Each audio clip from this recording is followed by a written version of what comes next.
అందరికీ నమస్కారం అండి. రామాయణం డే 2. నిన్నటిదాకా మనం 13 సర్గలు కంప్లీట్ చేసాం. అందులో శ్రీ మహావిష్ణువు భూమి మీద తనే 4 రూపాలతో అవతరించడానికి రావడం, వాళ్ళే రామ, లక్ష్మణ, భరత, శత్రుఘ్నులుగా దశరథుడికి పుత్రులుగా జన్మించడం, అట్లాగే వానరులు ఎవరి అంశాలతో పుట్టారు అవన్నీ నిన్న మనం చూసాము. ఇప్పుడు 14వ సర్గ శ్రీరామ జననం. అయితే వాళ్ళు రాణులు ముగ్గురు కూడా గర్భవతులై ఇప్పుడు పుత్ర సంతానాన్ని వాళ్ళు జన్మనివ్వబోతున్నారు. కాబట్టి అదేంటో చూద్దాం. ఇప్పుడు ఎలా ఉద్భవించారు, శ్రీ మహావిష్ణువు ఎలా భూమి మీదకి వచ్చారు అని చూద్దాం. శ్రీరామ జననం. ఈ విధంగా మహాత్ముడైన దశరథ మహారాజు తలపెట్టిన అశ్వమేధము పుత్రకామేష్టి పూర్తి కాగా దేవతలు హవిర్భాగాలు స్వీకరించి వెళ్ళిపోయారు. దీక్షా నియమాలు నెరవేర్చుకుని భార్యలతోనూ, భృత్యులతోనూ, చతురంగ బలాలతోనూ, వాహనాలతోనూ దశరథుడు అయోధ్యకు ప్రయాణమైనాడు. రాజులందరూ దశరథుడు చేసిన సత్కారాలకు చాలా ఆనందించి మునిపుంగవుడైన వశిష్ఠుడి వద్ద సెలవు పొంది తమ తమ రాజ్యాలకు వెళ్ళిపోయారు. వారందరూ వెళ్ళిపోయిన తర్వాత దశరథుడు బ్రాహ్మణులను ముందుంచుకొని అయోధ్య ప్రవేశించాడు. ఋష్యశృంగుడు కూడా గొప్ప గొప్ప సత్కారాలు పొంది ఆనందించి శాంతను వెంట పెట్టుకుని రోమపాదునితో కూడా వెళ్ళిపోయాడు. ఇలాగ వారందరూ ఎవరి దారిన వాళ్ళు వెళ్ళిపోయాక దశరథుడు సంపూర్ణ మనోరథుడై పుత్రోత్పత్తి నిరీక్షించుకుంటూ ఉన్నాడు. ఉండగా 12వ తేదీన చైత్రమాసంలో నవమి నాడు పునర్వసు నక్షత్ర కర్కట లగ్నంలో కౌశల్యాదేవి రాముడికి జన్మనిచ్చింది. ఆ సమయంలో 5 గ్రహాలు స్వచ్ఛ స్థానాల్లో ఉన్నారు. గురుదయ సమయం అది. జగన్నాథుడు, సర్వలోక పూజ్యుడు, సర్వలక్షణ సంపన్నుడు అయిన విష్ణుమూర్తి అర్ధాంశమే అలా ఇక్ష్వాకు వంశం వృత్తి కోసం పుట్టాడు. దేవేంద్రుని కని అదితి ఎలా ప్రకాశించిందో అమిత తేజస్సు గల రాముని కని కౌసల్య అలాగే విరాజిల్లింది. కైకకు భరతుడు పుట్టాడు. అతడు సాక్షాత్తు విష్ణుమూర్తిలో 8వ భాగం. తర్వాత సుమిత్రకు లక్ష్మణుడు, శత్రుఘ్నుడు పుట్టారు. వారు విష్ణుమూర్తిలో 3 పరకలు. భరతుడు పుష్యమీ నక్షత్రయుక్త మీనలగ్నంలో పుట్టాడు. సూర్యోదయం తర్వాత అశ్లేష నక్షత్ర కర్కాటక లగ్నంలో లక్ష్మణ, శత్రుఘ్నులు పుట్టారు. వారు 4 ప్రోష్టపద సమానులు, దశరథునికి తగినవారు అయి తెజిల్లారు. వారు పుట్టినప్పుడు గంధర్వులు పాడారు, అప్సరసులు నృత్యం చేశారు, దేవదుందుబులు మోగాయి, పుష్పవర్షం కురిసింది. అప్పుడు అయోధ్య నగరంలో గొప్ప ఉత్సవం విరాజిల్లింది. వీధులన్నీ గాయకులతోటి, వాద్యశిల్పులతోటి, సూతమాగధ వంది బృందాలతోటి నిండిపోయి ముఖరితాలైనాయి. దశరథుడు సూతమాగధ వంది బృందాలకు బహుమతులు ఇచ్చాడు. బ్రాహ్మణులకు అపారంగా ధనము, లెక్కలేనన్ని ఆవులు ఇచ్చాడు. 12వ దినాన అతడు కొడుకులకు నామకరణ మహోత్సవం చేశాడు. వశిష్ఠుడు కౌశల్య కొడుకి రాముడని, కైక కొడుకి భరతుడిని, సుమిత్ర పెద్ద కొడుకి లక్ష్మణుడని, చిన్న కొడుకి శత్రుఘ్నుడని పేర్లు పెట్టాడు. దశరథుడు కొడుకులకు జాతకర్మ మొదలైనవన్నీ జరిగాయి. ఆ వేళ కూడా బ్రాహ్మణులకు, పౌరులకు, పల్లెటూరి వారికి భూరి సంతర్పణలు చేయించి విశేషించి బ్రాహ్మణులకు అనేక రత్నరాశులు ఇచ్చారు. వారిలో జ్యేష్ఠుడైన రాముడు తండ్రికి మిక్కిలి సంతోషం కలిగిస్తూ జనులందరికీ ప్రీతిపాత్రుడైనాడు. మొత్తం మీద అన్నదమ్ములు 4 వేదవేత్తలైనారు, శూరులైనారు, అందరికీ ఆదరభాజనాలైనారు, సకల సుగుణాభిరాములైనారు, జ్ఞానవంతులైనారు. వారందరిలోనూ రాముడు సత్యపరాక్రమవంతుడు, అందరికీ ఎంతో ఇష్టమైనవాడు, చంద్రుడిలాగా దర్శనీయము అయినవాడు. గజారోహణలోనూ, అశ్వారోహణలోనూ, యుద్ధాలలో, రథాలు నడిపే పద్ధతుల్లోనూ ఇంతటివాడు పుట్టబోడు అనే పేరు సంపాదించాడు. అన్ని విద్యల్లోనూ ధనుర్విద్య అంటే అతనికి చాలా ఇష్టం. తల్లిదండ్రులను పూజించడంలో కూడా అతనికి శ్రద్ధాభక్తులు ఎక్కువ.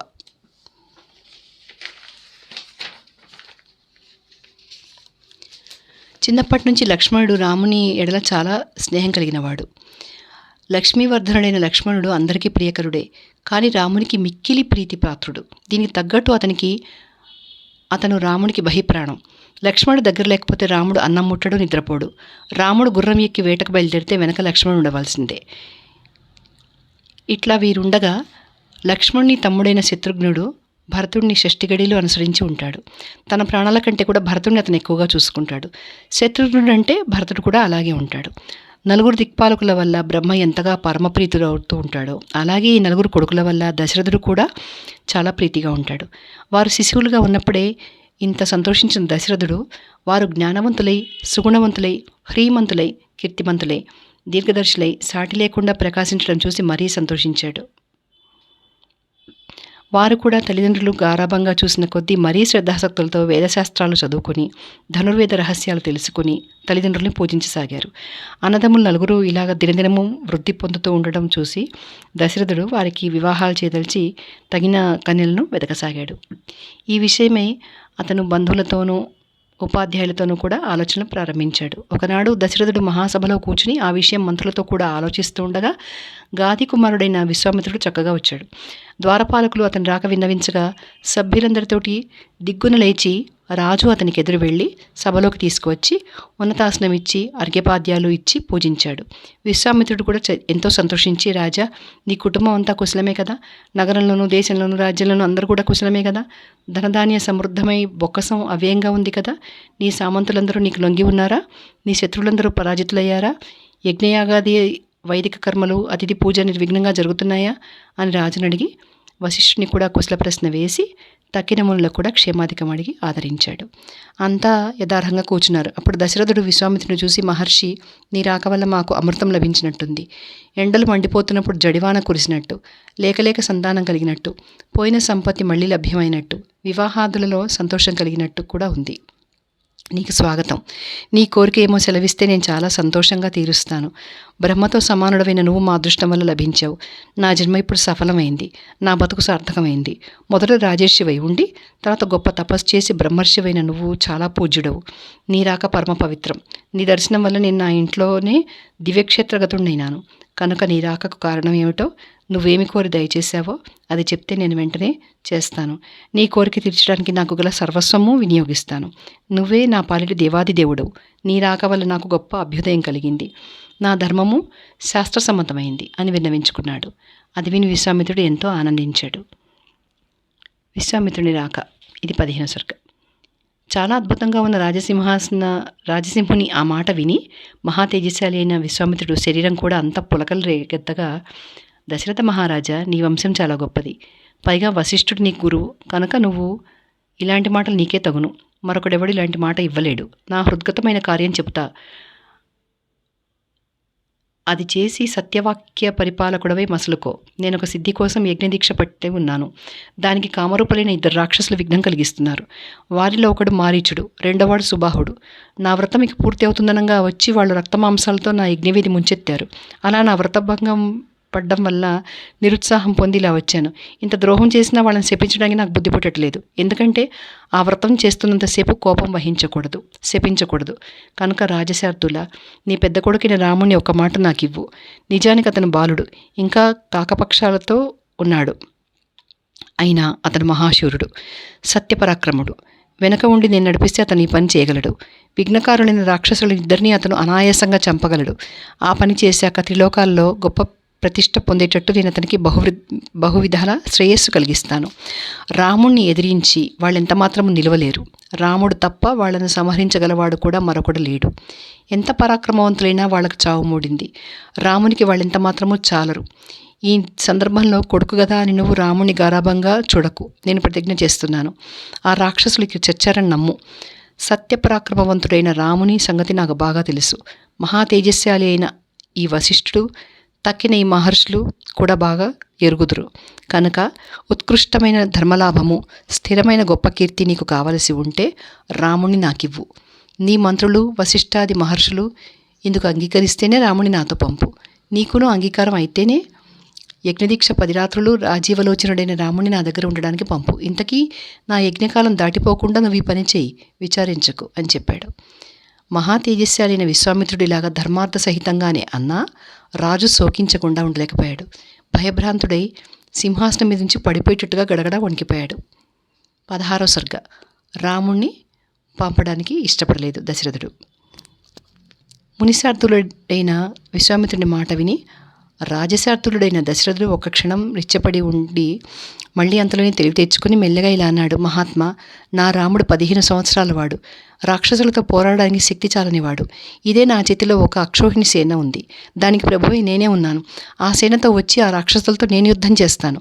నా భృత్యులు అస్త్ర విశారదులు శూరులును. వారు రాక్షసులతో యుద్ధం చేయగలరు. కనుక రాముని తీసుకువెళ్ళవద్దు. ధనుష్పాణినై యుద్ధరంగంలో నిలిచి ఈ బొందిలో ప్రాణాలు ఉన్నంతసేపు నేనే రాక్షసులతో యుద్ధం చేస్తాను. నేనే నీతో వస్తాను. నీ వ్రతము నిర్విఘ్నంగా నెరవేరుస్తాను.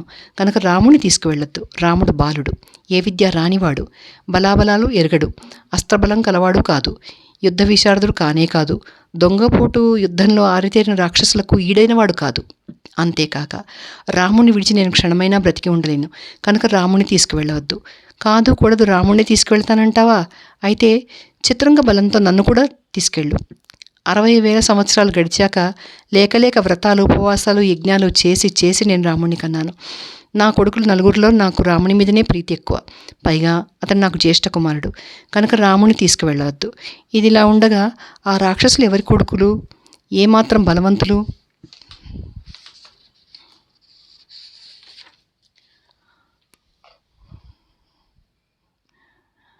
చిత్రంగ బలాలతో కదిలి వచ్చి నేనైనా కోట యుద్ధంలో నిపుణులైన రాక్షసులకు చేయవలసిన ప్రతీకారం ఏమిటి?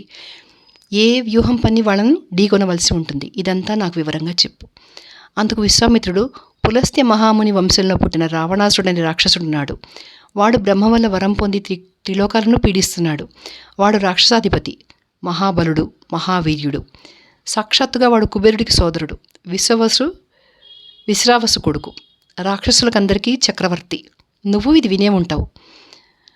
యజ్ఞాలు పాడు చేయడానికి వీల్లేనప్పుడు ఆ రావణుడు ఈ పని చేయడానికి మారీచుడు, సుబాహుడు అనే 2 రాక్షసులను పంపుతూ ఉంటాడు అని చెప్పాడు.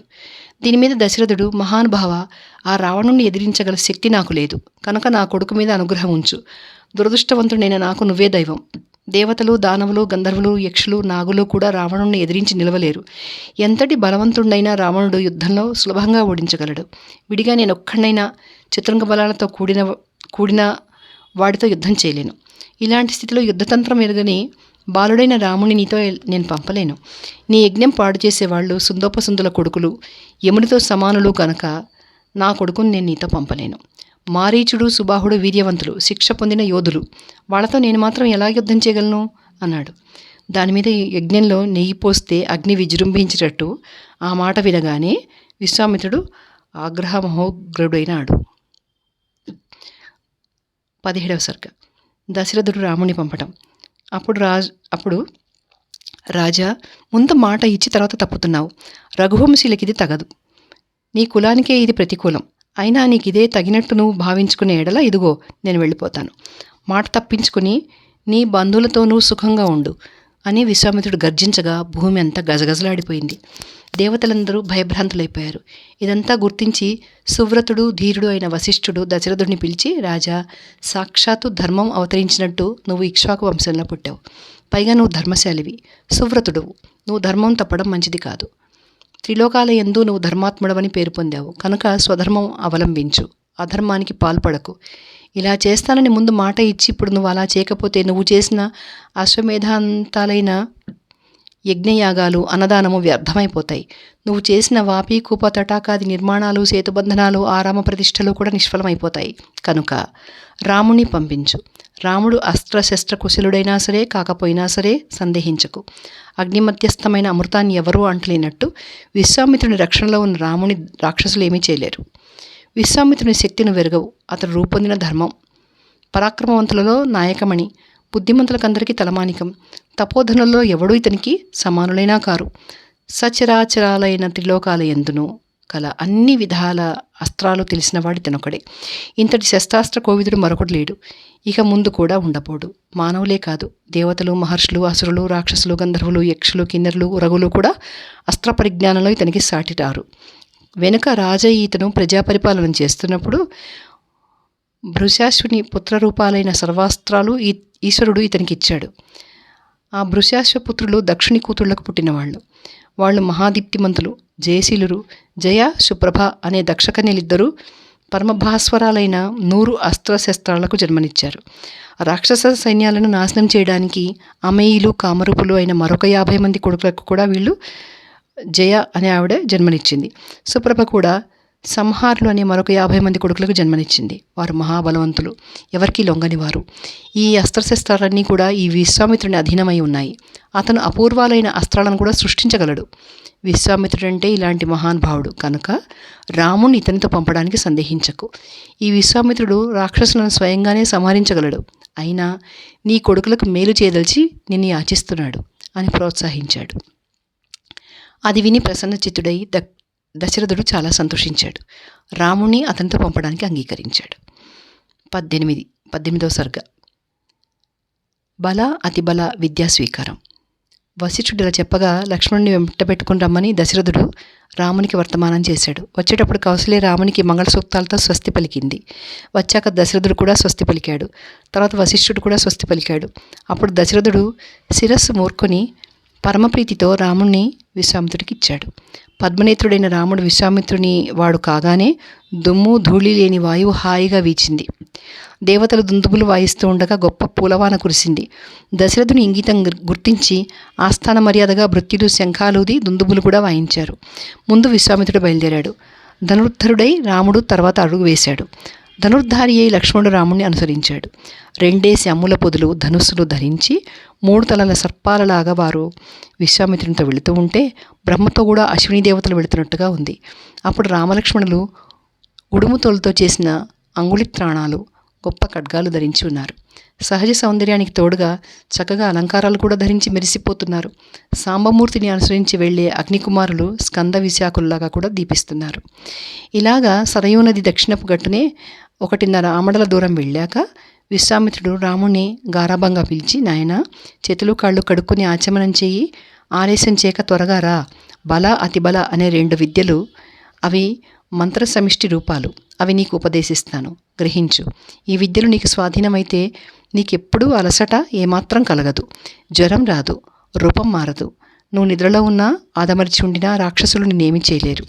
ఈ విద్యల వల్ల బాహుబలంలో 3 లోకాల్లోనూ నువ్వు సాటి లేనివాడు అవుతావు. సౌందర్యంలోనూ, సామర్థ్యంలోనూ, జ్ఞానంలోనూ, బుద్ధి సూక్ష్మతలోనూ, ప్రశ్నోత్తరాల్లోనూ కూడా నువ్వు సాటి లేనివాడు అవుతావు. బల అతిబల అనే ఈ 2 విద్యలు సకల జ్ఞానాలకు మాతృభూతాలు. ఇవి జపిస్తేవా ప్రయాణాలలో నీకు ఆకలి దప్పిక కలగవు. వీటి వల్ల నీకు అపారమైన శక్తి కలుగుతుంది. తేజస్సమన్వితాలైన ఈ విద్యలు 2 బ్రహ్మదేవుని కూతుళ్ళు. ఈ విద్యలు గ్రహించడానికి నువ్వే తగినవాడివి. సౌందర్యాదులు నీకు ఇదివరకే ఉన్నాయి, సందేహం లేదు. కనుక ఈ విద్యలు నీకు ఇంకా అనేక లాభాలు కలిగిస్తాయి అని చెప్పాడు. వెంటనే రాముడు ఆచమనం చేసి విశ్వామిత్ర మహర్షి ఉపదేశించగా మహోత్సాహంతో ఆ 2 విద్యలు స్వీకరించాడు. మరి అతను ఆ విద్యలు స్వీకరించగానే మహాపరాక్రమవంతుడై సహస్ర కిరణుడైన సూర్యుడు శరదృతువున తేజరిల్లేటట్టుగా ప్రకాశించాడు. ఆ రాత్రి రామలక్ష్మణులు గురువైన విశ్వామిత్రునికి సకల పరిచర్యలు చేశారు. చివరికి ఆ ముగ్గురు సరయు గట్టున గడ్డిపరుచుకుని పడుకున్నారు. కొంతసేపు విశ్వామిత్రుడు ఆ మాట ఈ మాట చెప్పి రామలక్ష్మణులను లాలించాడు. తర్వాత వారు సుఖంగా నిద్రించారు. 19వ సర్గ. మన్మథాశ్రమ వాసం. తెల్లవారింది. పెద్దవాడు కనుక విశ్వామిత్రుడికి ముందు మెలకు వచ్చింది. వెంటనే అతను, కౌసల్య కడుపు చల్లగా ఉండుగాక. రామ, తెల్లవారింది, ఈ పాటికి మేలుకో, అహ్నికాలు నెరవేర్చుకో అని ప్రబోధించాడు. ఆ మాట విని రామలక్ష్మణులిద్దరూ కాలకృత్యాలు తీర్చుకుని స్నాన సంధ్యాది నిత్యానుష్ఠానాలు ముగించుకొని జపం కూడా చేసుకున్నారు. తర్వాత మునికి పాదాభివందనాలు చేసి అతని వెంట బయలుదేరారు. వెళ్ళి సరయూ నది గంగానదిలో కలిసింది. వారు ముగ్గురు కూడా వెళ్ళి ఆ సంగమ స్థానం చేరుకున్నారు. అక్కడ ఒక మున్యాశ్రమం ఉంది. తపోధనుల్లో చాలా గొప్పవారైన మునులు అక్కడ ఉన్నారు. వారు 1000 సంవత్సరాల నుంచి తపస్సు చేస్తున్నవారు. అది చూసి రామలక్ష్మణులు, మహాత్మా, ఈ ఆశ్రమం ఎవరిది? ఇంత నివసిస్తూ ఉన్న మహర్షి ఎవరు అని కుతూహలంతో అడిగారు. ఆ మాట విని నవ్వి విశ్వామిత్రుడిలా చెప్పాడు. రామ, కథ అంతా చెబుతాను విను. మన్మధుడు సశరీరంతో ఉన్నప్పుడు కాముడు అని పిలువబడేవాడు. ఇది సాంబమూర్తి ఆశ్రమం. ఆ దేవదేవుడు ఇక్కడ సమాహితుడై తపస్సు చేసుకుంటూ ఉండగా దుర్బుద్ధి అయి మన్మధుడు అల్లరి పెట్టాడు. అది సహించలేక శంకరుడు హుంకరించి 3వ కంటితో చూశాడు. వెంటనే మన్మధుడు భస్మం అయిపోయాడు. అది మొదలు మన్మధునికి అనంగుడు అనే పేరు వచ్చింది. మన్మధుడు అంగత్యాగం చేసిన ఈ స్థలాన్ని బట్టి ఈ దేశానికి అంగదేశం అనే పేరు వచ్చింది. ఆ దేవదేవుని శిష్యులే ఇప్పుడు ఈ ఆశ్రమంలో ఉంటున్న మహర్షులు. వీరెప్పుడూ ధర్మపరులై ఉంటారు. వీరికి పాపం కొంచెం కూడా అంటదు. ఈ రాత్రి మనం ఈ ఆశ్రమంలో ఉండి రేపు గంగానది దాటి వెళదాం. ముందు శుచిర్భూతులమై ఆశ్రమం ప్రవేశిద్దాం అన్నారు. ఇక్కడ వీరు ఇలా అనుకుంటూ ఉండగా దివ్యదృష్టి వలన ఈ సంగతంతా గ్రహించి ఆశ్రమవాసులైన మునులందరూ మహానందంతో వచ్చి విశ్వామిత్రునికి అర్ఘ్యము పాద్యము ఆతిథ్యము ఇచ్చి తర్వాత రామలక్ష్మణులకు కూడా అతిథి సత్కారాలు చేశారు. కొంతసేపు వారు ఆ కథ ఈ కథ చెప్పి విశ్వామిత్రుని రామలక్ష్మణులను సంతోషపెట్టారు. తర్వాత సంధ్యోపాసన కూడా చేసి అతిథులను ఆశ్రమంలోకి తీసుకెళ్లారు. ఆ వేళ వారు అక్కడ విశ్రమించారు. విశ్వామిత్రుడు మంచి మంచి కథలు చెప్పి ఆ రాత్రి రామలక్ష్మణులను ఉత్సాహవంతులుగా చేశాడు. 20వ సర్గ తాటక సంహారం.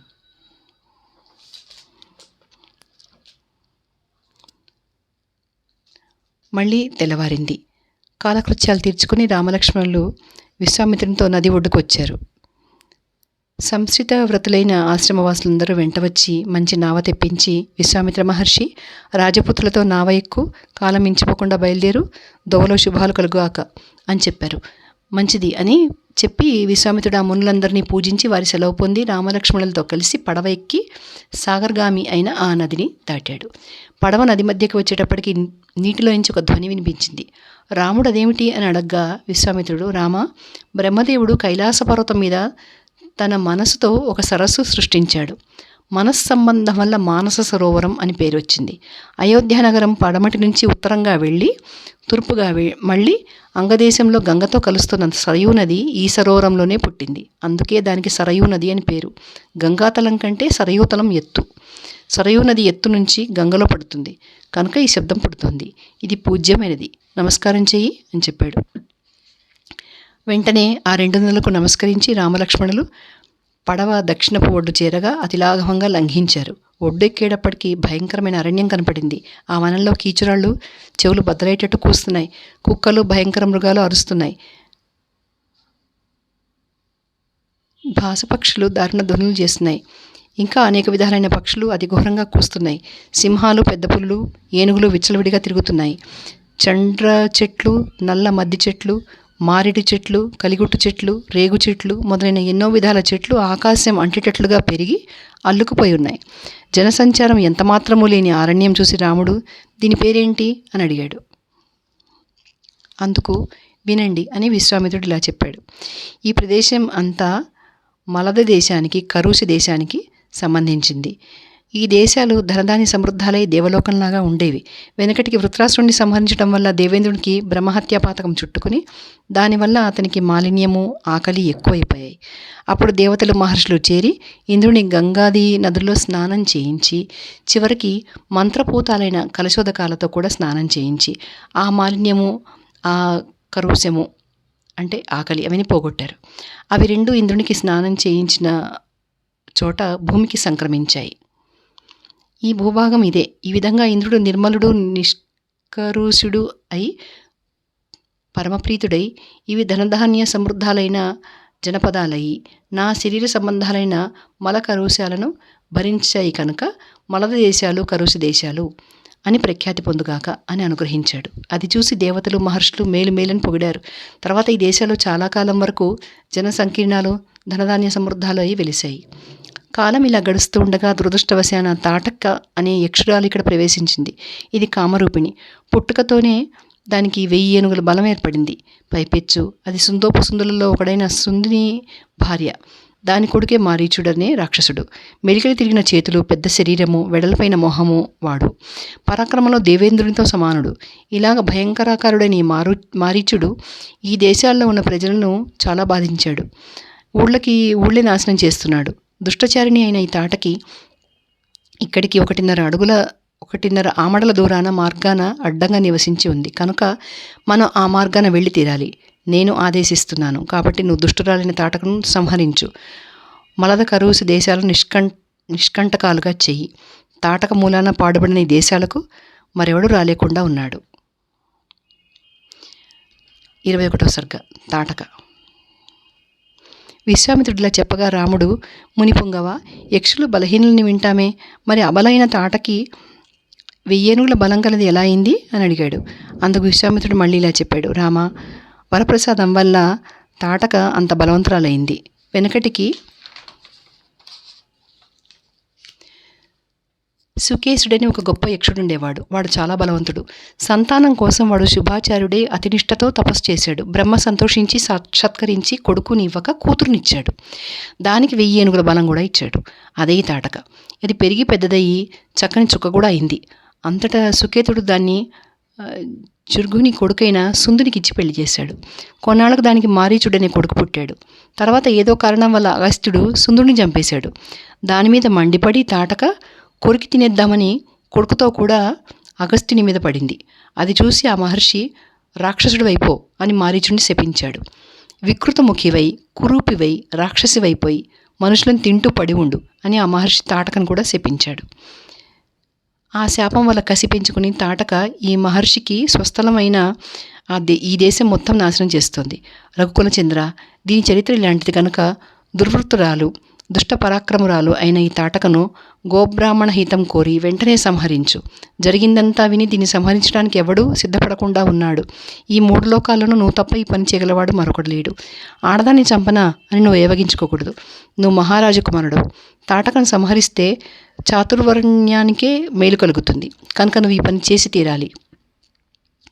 ప్రజలను రక్షించడానికి రాజుల క్రూరకర్మ అయినా చెయ్యాలి. పాపం వస్తుందని, అపవాదులు పుడతాయని జంకకుండా ఏ పనైనా చేయాలి. రాజులకు ఇది సనాతన ధర్మం. దీనిని ఆక్షేపించగలవాడెవడూ లేడు. ఈ కారణం వల్ల ఇందులో అధర్మం ఏదీ లేదు. కాబట్టి అధర్మపరులైన ఈ తాటకను సంహరించు. వెనకటికి విరోచనునికి సుందర అని ఒక కూతురుండేది. అది భూమిని నాశనం చేయడానికి పూనుకోగా దేవేంద్రుడు దాన్ని చంపేశాడు. ఇంకా శుక్రుడు దేవతలను శిక్షించడానికి ప్రజ్ఞ సంపాదించుకుందామని రుద్రుని సమీపాన తపస్సు ప్రారంభించాడు. ఆ సమయంలో ఒక రాక్షస స్త్రీని దేవతలు పీడించారు. అది పారిపోయి శుక్రుని తల్లిని శరణుజొచ్చింది. దాన్ని రక్షించడానికి ఆమె ప్రపంచంలో ఇంద్రుడనేవాడు లేకుండా చేద్దామని పూనుకుంది. ఆ కారణం వల్ల ఆమె భృగు మహర్షి భార్య అని సందేహించకుండా శ్రీ మహావిష్ణువు ఆమెను సంహరించి వేశాడు. వీళ్లే కాదు, ఇంకా అనేక మంది స్త్రీలు చెడ్డ పనులు చేయగా వాళ్లే వాళ్లను సంహరించి వేశారు. కనుక తాటకా వధ నీకు అకార్యకరణం అనిపించుకోదు. 22వ సర్గ. రాముడు తాటకని సంహరించడం. ఇదంతా విని రాముడు దృఢవ్రతుడై దోసిలి ఒగ్గి అయోధ్యలో సభామధ్య నాన్నగారు గురువుల సన్నిధిని విశ్వామిత్ర మహర్షి ఏమి చెబితే అది నిశ్శంకగా చెయ్యి అని నన్ను ఆజ్ఞాపించారు. కనుక బ్రహ్మవాది అయిన విశ్వామిత్ర మహర్షి ఆజ్ఞానుసారంగా తాటకను సంహరిస్తాను. మహర్షి గోబ్రాహ్మణులకు క్షేమం కలగడం కోసము, ఈ దేశం అంతా జనబహుళము ధనధాన్య సమృద్ధము కావడానికి, ముఖ్యంగా మీ ఆజ్ఞ నెరవేర్చడానికి తాటకను సంహరిస్తాను అని చెప్తూ ధనస్సు ఎక్కుపెట్టి దిక్కులు బద్దలయ్యేటట్టుగా నారి మోగించాడు. ఆ ధ్వని విని తాటక వనంలో ఉండిన వారందరూ ఉలిక్కిపడ్డారు. తాటక క్రోధం వహించి ఆ ధ్వని వచ్చిన దిక్కుగా పరిగెత్తింది. అది చాలా వికారంగా ఉంది. మొహం చాలా అసహ్యంగా ఉంది. పైగా తాటక చాలా పొడుగ్గా కూడా ఉంది. దాన్ని చూపించి, లక్ష్మణ, ఈ యక్షిణి ఎంత భయంకరంగా ఉందో చూడు. పిరికివాళ్ళు దీన్ని చూశారంటే గుండెలు బద్దలై మూర్ఛిల్లిపోతారు. మాయాబలంతో మీదికి వస్తున్న దీని ముక్కు చెవులు కోసి వెనక్కి మళ్ళిస్తాను. స్త్రీ కనుక చంపను అంటూ ఉండగానే అది క్రోధపరవశురాలై చేతులెత్తుకుని రాముని మీదికి ఉరికింది. అది చూసి విశ్వామిత్రుడు హుమ్మని దాన్ని అదిలించి రామ భద్రం అన్నాడు. దానిమీద తాటక దుమ్మెత్తిపోసి రామలక్ష్మణులకు దిక్కులు తెలియకుండా ఉండేటట్టుగా చేసింది. రాళ్లు కూడా విసిరి వాళ్ళని చికాకు పెట్టింది. అందుకు చాలా కోపించి రాముడు ముందు బాణాలతో ఆ రాతి వర్షం తప్పించుకొని తర్వాత అది ఇంకా మీదికి వస్తుండగానే దాని 2 చేతులు తెగేశాడు. దాంతో అలసట పొందిన తాటక సమీపాన పడి రొప్పుతుండగా లక్ష్మణుడు దాని ముక్కు చెవులు కోసేశాడు. వెంటనే అది గర్జిస్తూ కామరూపిణి అయి అనేక విధాల అల్లరి పెడుతూ మళ్లీ రాళ్ల వర్షం ప్రారంభించింది. ఎటు తిరిగినా రాళ్లు పడుతూ ఉండడం చూసి విశ్వామిత్రుడు, రామ, ఇక కనికరం చాలు.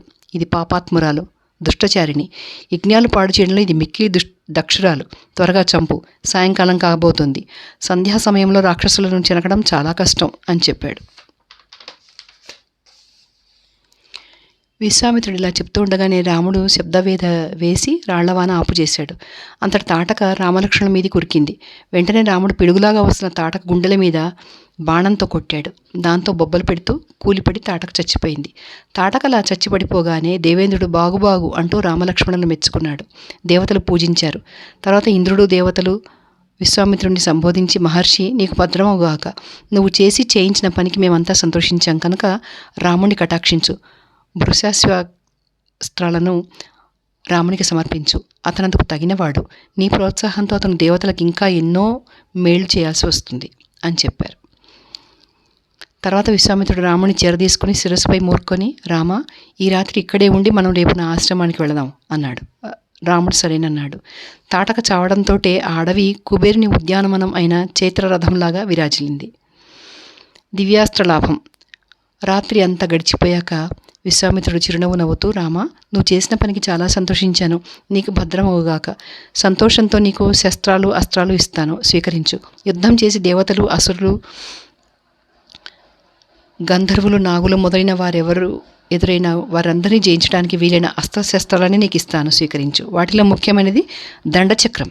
ఇది నీకు చాలా గొప్పది. ధర్మచక్రం, కాలచక్రం, విష్ణుచక్రం, ఇంద్రాస్త్రం, వజ్రాస్త్రం, శూలాయుధం, బ్రహ్మాస్త్రం, ఐషికం ఇవన్నీ చాలా గొప్పవి, స్వీకరించు. మోదకి, శిఖరి అని 2 గదలు, ఇవన్నీ గ్రహించు. ధర్మపాశం, కాలపాశం, వరుణపాశం, వరుణాస్త్రం ఇవి ఉత్తమోత్తమాలు, పరిగ్రహించు. శుష్కాశని, ఆర్ద్రాశని, పినాకాస్త్రం, నారాయణాస్త్రం, శిఖరం అనబడే ఆగ్నేయాస్త్రం, ప్రథనం అనే వాయవ్యాస్త్రం, హయశిరోస్త్రం, క్రౌంచాస్త్రం, విష్ణుశక్తి, రుద్రశక్తి ఇవి సాటిలేనివి, పుచ్చుకో. రాక్షసులు వాడే కంకాళం, ఘోరమైన ముసలం, కాపాలం, కంకణం ఇవి కూడా స్వీకరించు.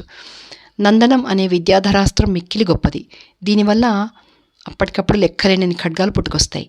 మానవాస్త్రం, ప్రస్వాపనాస్త్రం, ప్రశమనాస్త్రం, సౌరాస్త్రం ఇవి గాంధర్వాలు, స్వీకరించు. దర్పణాస్త్రం, శోషణాస్త్రం, సంతాపనాస్త్రం, విలాపనాస్త్రం, మదనాస్త్రం ఇవి కందర్ప దైతాదులు, పరిగ్రహించు. మోహనాస్త్రం పిశాచాలు వాడేది, అది గ్రహించు.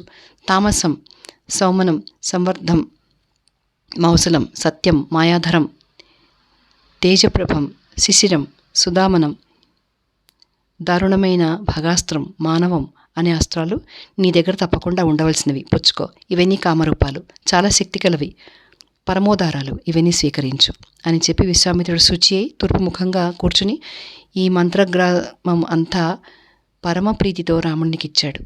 ఇవన్నీ దేవతలకు దుర్లభాలు. విశ్వామిత్రుడు జపం చేయగా ఇవన్నీ సాక్షాత్కరించాయి.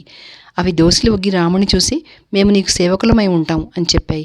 రాముడు చాలా సంతోషించి వాటిని తాకి, మీరు నా మనస్సును అనుసరించి నడుచుకుంటూ ఉండండి అన్నాడు. తర్వాత రాముడు పరమభక్తితో విశ్వామిత్రుడికి నమస్కరించి అతనితో బయలుదేరాడు. 24వ సర్గ. విశ్వామిత్రుడు అస్త్రోపసంహారం ఉపదేశించడం. మునిపొంగవ, నువ్వు అనుగ్రహించిన శస్త్రాస్త్రాలు స్వీకరించి నేను దేవతలకును తేరిపార చూడరాని వాడినయ్యాను. అయితే ఉపసంహారం తెలియకపోతే నా వల్ల ఏమవుతుంది కనుక ఉపసంహార క్రమం కూడా అనుగ్రహించు అని రాముడు అడుగు వేస్తూనే అడిగాడు. నిజమే అని పలికి విశ్వామిత్రుడు అదంతా చెప్పాడు. అంతేకాక సువ్రతుడై శుచి అయి సత్యవంతం, సత్యకీర్తి, దృష్టం, రభసం, ప్రతిహారతరం, పరాంగుఖం, అవాముఖం,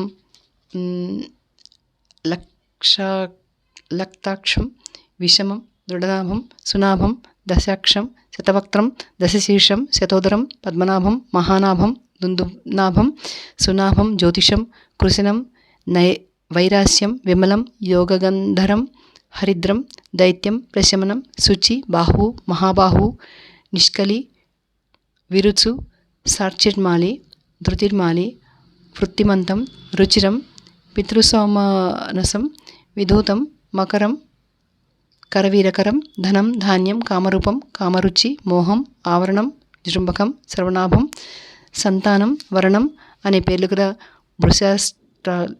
భృశాస్త్రాలు కూడా ఉపదేశించి ఉపసంహార క్రమం కూడా తెలియపరిచాడు.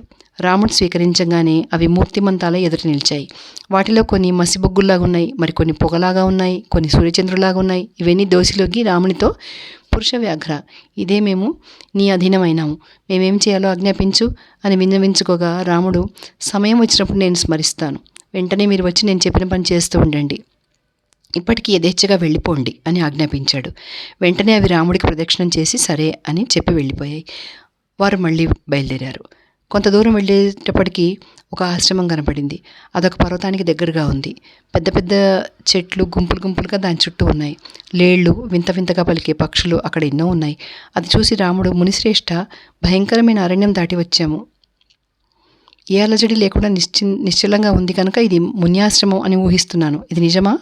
అయితే ఇది ఎవరి ఆశ్రమం? బ్రహ్మహంతలు, దుష్టచరణులు అయిన రాక్షసులు వచ్చి నీ యజ్ఞం భగ్నం చేస్తున్నారన్నావే, ఆ యజ్ఞం జరిగే నీ ఆశ్రమం ఎక్కడుంది? వారిని నేను ఎక్కడ చంపాలి? ఇదంతా వివరంగా చెప్పు అని అడిగాడు. 25వ సర్గ సిద్ధాశ్రమ ప్రవేశం. అది విని విశ్వామిత్రుడు ఇలా ప్రారంభించాడు. మహాబాహుడైన రామ, ఇది సిద్ధాశ్రమం. శ్రీ మహావిష్ణువు తపస్సు చేసుకోవడానికి, యోగసిద్ధి పొందడానికి ఇక్కడ వందల కొద్ది యుగాలు నివసించి ఉన్నాడు. ఇది వామనుని పూర్వాశ్రమం.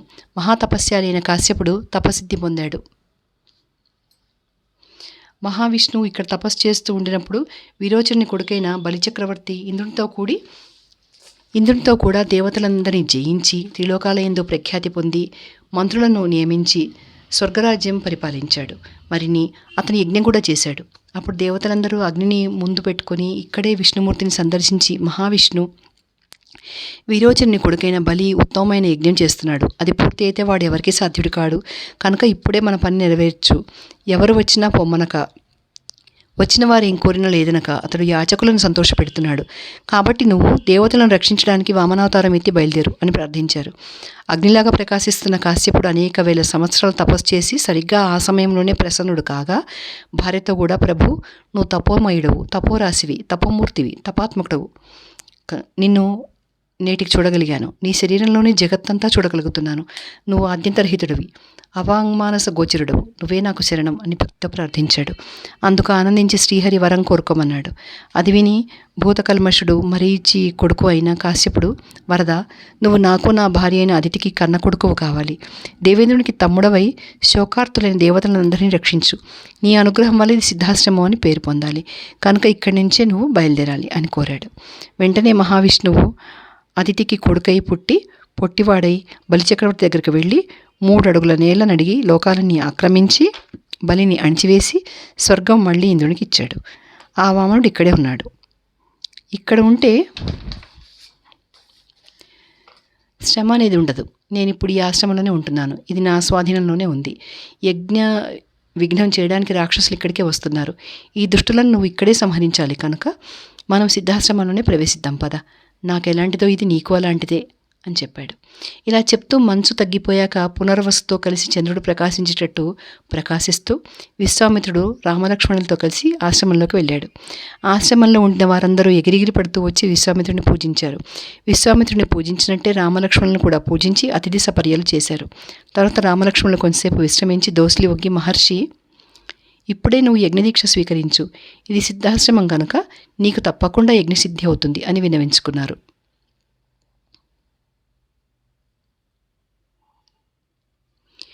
విశ్వామిత్రుడు కూడా నియతేంద్రుడై దీక్షా స్వీకారం చేశాడు. రామలక్ష్మణుడు సమాహితులై ఆ రాత్రి గడిపి తెల్లవారగానే సంధ్యోపాసన ముగించుకుని జపం కూడా పూర్తి చేసుకుని అప్పుడే అగ్నిహోత్రాలు చేసుకుని ఉండిన విశ్వామిత్రుడికి పాదాభివందనాలు సమర్పించారు. దేశకాలాలు చక్కగా గుర్తెరిగిన రామలక్ష్మణులు విశ్వామిత్రుడిని చూసి, మహాత్మా, ఆ రాక్షసులను ఎప్పుడు సంహరించాలో అది విశదం చెయ్యి, మేము ఆ సమయం దాటిపోనివ్వం అని అడిగారు. ఇలా అడిగి యుద్ధం చేయడానికి తొందరపడుతూ ఉన్న రామలక్ష్మణులను చూసి అక్కడ ఉన్న మునులు, ఇది మొదలు మీరు 6 రాత్రింబగళ్ళు ఈ ఆశ్రమం రక్షించవలసి ఉంది. విశ్వామిత్ర మహర్షి యజ్ఞదీక్షలో ఉన్నాడు, అందుచేత ఆయన మాట్లాడకూడదు అని చెప్పారు. రాజపుత్రులిద్దరూ కంటికి నిద్ర అనేది లేకుండా 6 రాత్రులు వారిని రక్షించారు. 6వ నాడు రాముడు, లక్ష్మణ, జాగ్రత్త, సిద్ధంగా ఉండు అని చెబుతూ ఉండగానే ఋత్విజులతోనూ ఉపాధ్యాయులతోనూ నిండి ఉండిన యజ్ఞవేది చక్కగా ప్రజ్వలించింది. వేది అంతటా దర్భలు, చమనలు, శృక్కులు, సమిధలు, పువ్వులు నిండి ఉన్నాయి. విశ్వామిత్రుడు అక్కడ కూర్చుని జాజ్వలమానంగా వెలిగిపోతున్నాడు. ఆ వీధి ఆ సమయాన చక్కగా ప్రజ్వలించింది. ఇలా సమంత్రకంగా యజ్ఞం జరుగుతూ ఉండగా ఆకాశాన భయానకమైన గొప్ప ధ్వని పుట్టింది. వర్షాకాలంలో మేఘాలు ఆకాశం అంతా కప్పుకుంటూ ఎలా వస్తాయో అలాగే మాయా చేస్తూ వస్తున్న రాక్షసులు ఆకాశం అంతా నిండిపోయారు. మారీచుడు, సుబాహుడు లెక్కలేనంత మంది రాక్షసులతో వచ్చి రక్తవర్షం కురిపించసాగారు. ఆ రక్తం వేది మీద పడింది. రామలక్ష్మణులు అది చూశారు. అని హుంకరిస్తూ మండిపడి వారు బయటకు వచ్చి ఆకాశాన రాక్షసులను చూశారు. లక్ష్మణ, గాలితో మేఘాలు చెదరకొట్టేటట్టు మానవాస్త్రం ప్రయోగించి ఈ దుష్టులను ఎగరగొడతాను చూడు అని చెప్తూనే రాముడు పరమభాస్వరమైన అస్త్రంతో మారీచుని గుండెల మీద కొట్టాడు. ఆ మానవాస్త్రం 100 ఆమడల దూరం ఎగరకొట్టి మారీచుడిని సముద్రంలో కూలగొట్టింది. లక్ష్మణ, మానవాస్త్రం ప్రాణాలు తీయకుండా వాణ్ణెలా పీడిస్తుందో చూసావా? దయాధర్మాలు లేని ఈ రాక్షసులను కూడా వధించేస్తాను చూడు అని చెప్పి రాముడు దివ్యము అద్భుతమైన ఆగ్నేయాస్త్రం సుబాహు గుండెల మీద పెట్టి కొట్టాడు. వాయువ్యాస్త్రంతో కొట్టి తక్కిన వాళ్ళందరినీ కూడా నాశనం చేసి రాముడు మునులకు సంతోషం కలిగించాడు. అది చూసి మహర్షులందరూ అనేక విధాల పొగిడి రామలక్ష్మణులను పూజించారు. తర్వాత యజ్ఞం పూర్తయింది. అప్పుడు విశ్వామిత్రుడు దిక్కులన్నీ నిరుపద్రవంగా ఉండడం చూసి, రామ మహాబాహు, నువ్వు గురువచనం చెల్లించావు, నిజంగా ఇది సిద్ధాశ్రమం అనిపించుకుంది అని చాలా ఆనందించాడు. 27వ సర్గ. మిథిలకు ప్రయాణం. వచ్చిన పని చక్కగా నెరవేరడం వల్ల చాలా ఆనందించి ఆ రాత్రి గడిపారు. తెల్లవారగానే లేచి కాలకృత్యాలు తీర్చుకుని బయలుదేరారు. అప్పటికప్పుడే విశ్వామిత్రుడు తక్కిన మునులు స్నానము, సంధ్యా జపము, హోమము నెరవేర్చుకుని కూర్చుని ఉన్నారు. వెళ్ళి రామలక్ష్మణులు వారికందరికీ నమస్కరించి, మహర్షి, ఇదే నీ సేవకులం వచ్చున్నాం, మేమేం చేయాలో ఆజ్ఞాపించు అని విన్నవించుకున్నారు. దాని మీద మునులతో సంప్రదించి విశ్వామిత్రుడు ఇలా చెప్పాడు. మిథిలాధిపతి అయిన జనక మహారాజు పరమధర్మిష్టమైన యజ్ఞం చేయడానికి పూనుకొని ఉన్నాడు. మేము ఆ యజ్ఞం చూడడానికి వెళుతున్నాం. నువ్వు కూడా మాతో వచ్చి జనకుని దగ్గర ఉన్న గొప్ప ధనుస్సు చూడాలి. దేవతలైనా ఆ ధనుస్సు ఎక్కపెట్టలేరు. గంధర్వులు, అసురులు, రాక్షసులు కూడా ఆ పని చేయలేరు. ఇక మనుషులు సంగతి చెప్పేదేముంది? మహాబలవంతులైన రాజపుత్రులు అనేకులు ప్రయత్నించారు, కానీ ఏమీ చేయలేకపోయారు. వెనకటికి మిథిలాపతి అయిన దేవరాతుడొకడు యజ్ఞం చేసి దేవతలను మిక్కిలి ఆనందపరిచి బలమైన ముష్టిబంధ స్థానం గల గొప్ప ధనుస్సు ఒకటి నాకు దయచేయండి అని అడిగాడు. వెంటనే వారు అలాంటి ధనుస్సు అతనికి ఇచ్చారు. అది శివధనుస్సు. దక్షయజ్ఞం ధ్వంసం చేసినప్పుడు వారికి అది శివుడిచ్చాడు. ఆ ధనురుత్సవాలలో పూజింపబడే ధనుస్సు అది. ఇలా చెప్పి విశ్వామిత్రుడు, మీకు క్షేమమోగాక, నేను సిద్ధి పొందాను కనుక ఇక ఈ సిద్ధాశ్రమం విడిచి గంగానది ఉత్తర తీరాన గల హిమవత్పర్వతం దగ్గరికి వెళ్ళిపోతాను అని వనదేవతలకు విన్నవించి సిద్ధాశ్రమానికి ప్రదక్షిణ నమస్కారాలు చేసి మునులతోనూ రామలక్ష్మణులతోనూ ఉత్తరంగా బయలుదేరాడు. 100 బళ్లలో అగ్నిహోత్రాది సంభారాలను ఉంచుకొని బ్రహ్మవాదులైన మునులు అతని వెంట బయలుదేరారు. సిద్ధాశ్రమంలో నివసిస్తూ ఉండిన మృగాలు, పక్షులు కూడా వెంట బయలుదేరాయి. కొంత దూరం వెళ్ళాక అతను సెలవిచ్చి వాటిని వెనక్కి పంపేశాడు. ప్రొద్దువాలేటప్పటికీ వారందరూ శోణానది చేరుకున్నారు. వసతులన్నీ ఏర్పాటు చేసుకుని సూర్యాస్తమయం కాగానే స్నానాలు చేసి అగ్నిహోత్రాలు చేసుకున్నారు. తర్వాత అందరూ ఒక చోట చేరుకున్నారు. రామలక్ష్మణులు అప్పుడు వారి మధ్య విశ్వామిత్రుడికి సమీపంగా కూర్చున్నారు. కొంత సంభాషణ జరిగాక రాముడు, మునిపొంగవ, సర్వసమృద్ధాలైన వనాలలో శోభిల్లుతూ ఉండిన ఇది ఏ దేశం అని కుతూహలంగా అడగ్గా అదంతా వివరంగా ఇలా చెప్పాడు విశ్వామిత్రుడు. 28వ సర్గ. విశ్వామిత్రుడి వంశచరిత్ర. కుశుడనే బ్రహ్మపుత్రుడు ఒకడుండేవాడు. అతను మహాతపస్యాలి, దృఢవ్రతుడు, సకల ధర్మాలు తెలిసినవాడు. సజ్జనులను ఆదరించడం అంటే అతనికి చాలా ఆసక్తి. అతని భార్య విదర్భరాజపుత్రి. ఆమె కులీనులరు. భర్తే దైవమని నమ్ముతున్నదామె. ఆ దంపతులు కుశాంబుడు, కుశనాభుడు, ఆధూర్తరజసుడు, వసువు అని 4 కొడుకులు పుట్టారు. వారు మహా తేజస్శాలులు అయినారు. ధర్మనిరతులు, మహోత్సాహపరులు కూడా అయినారు. అది గుర్తించి కుశలుడు, పుత్రులారా, ప్రజలను పరిపాలించండి, దానివల్ల మీకు పుష్కలమైన ధర్మం లభిస్తుంది అని చెప్పాడు. వెంటనే వారిలో కుశాంబుడు కౌశాంబి అనే పట్టణం నిర్మించుకుని రాజ్యపాలనం ప్రారంభించాడు. ధర్మాత్ముడైన కుశనాభుడు మహోదయం అనే పట్టణం కట్టించి ప్రజాపాలనం సాగించాడు. ఆతుర్త రజసుడు ధర్మారణ్యం అనే పట్టణము, వసువు గిరివ్రజం అనే పట్టణము నిర్మించుకుని ఏలుబడి ప్రారంభించారు. మనం ఇప్పుడు విశ్రమించి ఉండిన ఈ ప్రదేశం వసువు రాజ్యంలోది. ఇవిగో 5 పర్వతాలు చూసావా? ఈ శోణానది మగధ దేశంలో పుట్టి ఈ పర్వతాల మధ్య పూలదండవలె ప్రకాశిస్తుంది. ఈ శోణానది తూర్పు నుంచి పడమటికి ప్రవహిస్తుంది. దీనికి చేరి ఉండిన భూములు సుక్షేత్రాలు. ఈ భూములలో సకల సస్యాలు సమృద్ధిగా ఫలిస్తాయి.